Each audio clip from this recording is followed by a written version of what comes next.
Um, for the class itself, the important part. So today's class is on composition. Most people know it as the rule of thirds. You have that kind of tic-tac-toe board that people put in front of their pictures and use those lines as kind of a guiding line of where you can place stuff to make your pictures a little bit more kind of centered and balanced and stuff. Rule of thirds is amazing. Uh, it's it's very diverse, but it doesn't cover everything. And what we're going over today is some of the kind of basic rules that built the rule of thirds as an overarching platform. So this will be some of the stuff actually kind of behind it that'll let you manipulate your images, or just appreciate how other people manipulate their images better. So composition in definition form is simply how you place things in the photograph. It can be made of lines, it can be made of shapes, colors, brightness, darkness, um, directions, and composition is how all that interacts, how much is there or how much isn't there. Um, Good photographs, good artists will understand these rules, and they'll do kind of a blend um, to make the photograph as interesting as they can. Composition is all based about the natural reactions that your eye has when it's looking at items and pictures, and understanding those and then using them the way that you want. Um, and this is how artists tell stories and can kind of control how people see their pictures. So we'll jump right into some of the principles. The first one is leading lines. So it's basically anything in the photograph. It can be stairs, like in here, railways. It could be tree limbs. It could be string. It could be people's hands. It's anything that draws an actual kind of hard line into the image. Um, those lines can point in different directions and make your eye go different places, or like in here, they can all point to one thing, and your eye focuses very much on the woman in the center of the photograph. It doesn't look at the background so much. Um, you can use leading lines to kind of push the eye throughout the picture, and you need to be really aware of leading lines that might be in particularly your photographs of something that you didn't mean to be in there. If you want to take a picture of this woman and all the lines pointed to the right of her, your eye would fight it, and it'd be very hard to comfortably look at this picture of the woman because you'd be looking at where the lines go, not where the photographer wants your eyes to go. So leading lines are a big thing. You super have to pay attention to those.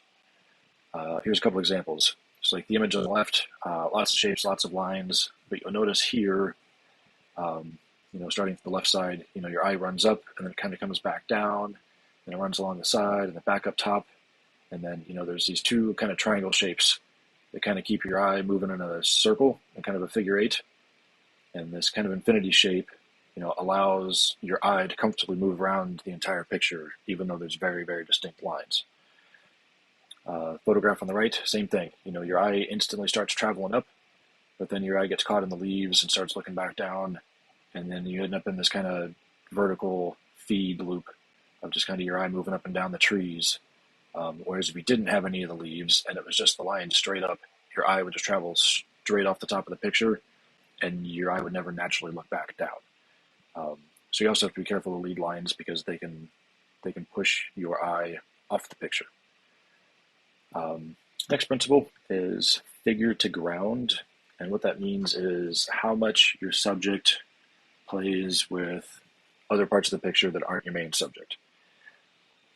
So like here, it's a picture of a flower, obviously only one subject, but you'll notice the bright white and the black spots right in the center, and that's where the crisp focus is. So even though it's only one object, your eye still gets led to one very specific part of that object. It's done by, and here, a balance of light and dark, and then the crispness of the focus. You can see the background super blurry, your eye doesn't focus there so much. The outside edges a little in focus, a little blurry, but then right here is where all the detail is, and your eye naturally goes for the detail, and that's kind of the where your eye settles. But all the other shapes, colors help your eye move around and still enjoy the entire picture. It's obviously not just a picture of just right here. So figure to ground is very much about how to play your subject into the background and how much it blends together or how much it stands out is a very big part of the story that you're trying to tell. So here's a couple examples. Like picture on the left, this could be a picture for, like a clothing brand that's, urban wear. Her colors, shapes kind of blend into the environment in the city. She's a part of the city. So if you want to be part of the city and look like this, you wear the clothes that blend into the city. Whereas the picture on the right, is just a portrait of a woman. There's not much going on in the background. It's just simple, colors and shapes to kind of balance the picture. Everything about that picture is about the woman because it's a portrait of the woman. So the blending the backgrounds can help tell a lot about how your subject is interacting with the other parts of the picture, and that's a big part of the plot, if you don't mind, of your artwork. Another thing you can do is repeating patterns or similar objects. Like here, I use the rule of thirds. If you pull up the rule of third diagram on here, you'll find that the statue's eyeball is right on that corner of the tic-tac-toe board. Your eye automatically falls kind of right there, but it doesn't stay there because of the repetition of similar objects. It pushes back around, and then again it follows back over here and it comes down, and there's this kind of triangle here in the center that keeps your eye moving around.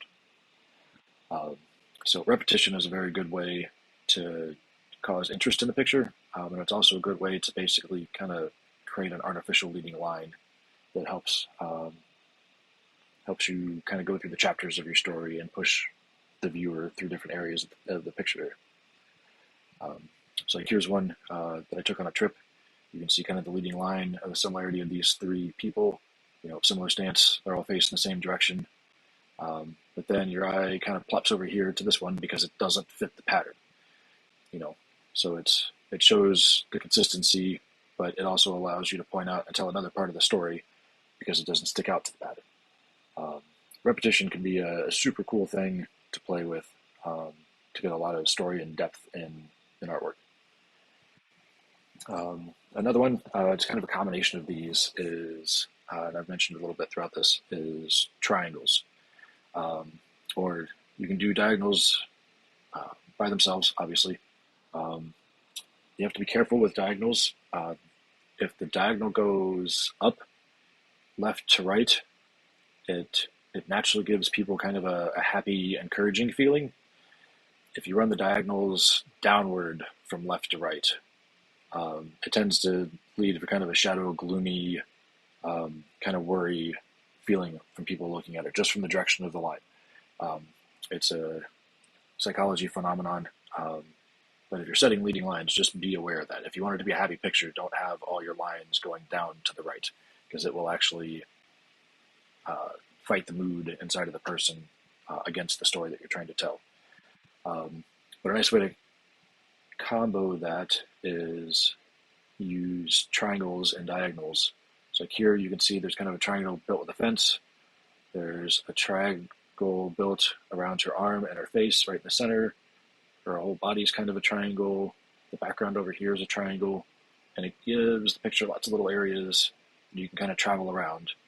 But if you notice, there's a triangle, big triangle, and they all point kind of into this middle center triangle, which is, for me, what I'm trying to make the center of this photograph.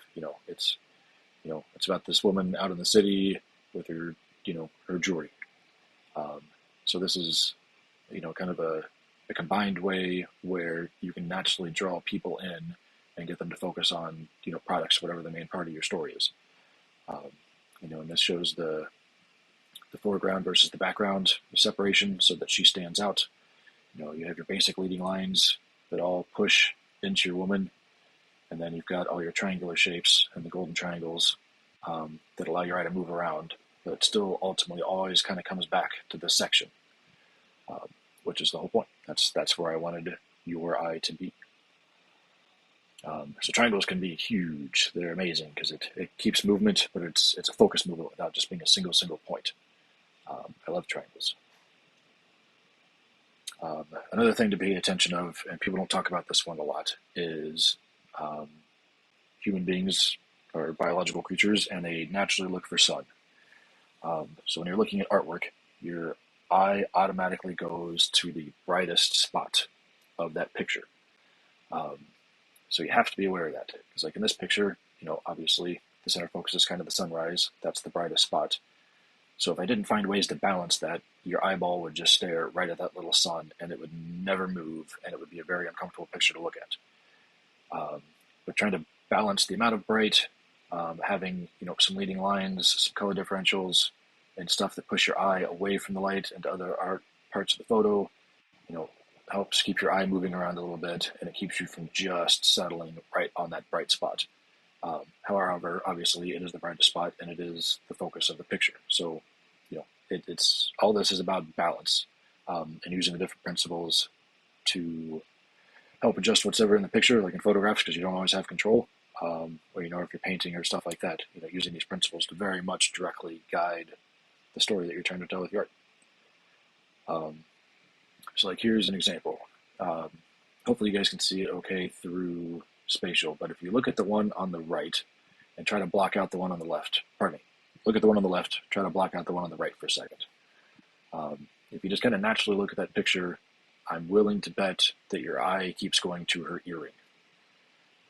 Whereas if you look at the photo on the right and just kind of settle and focus on that one just by itself if you can, you'll notice that your eye goes to her eye.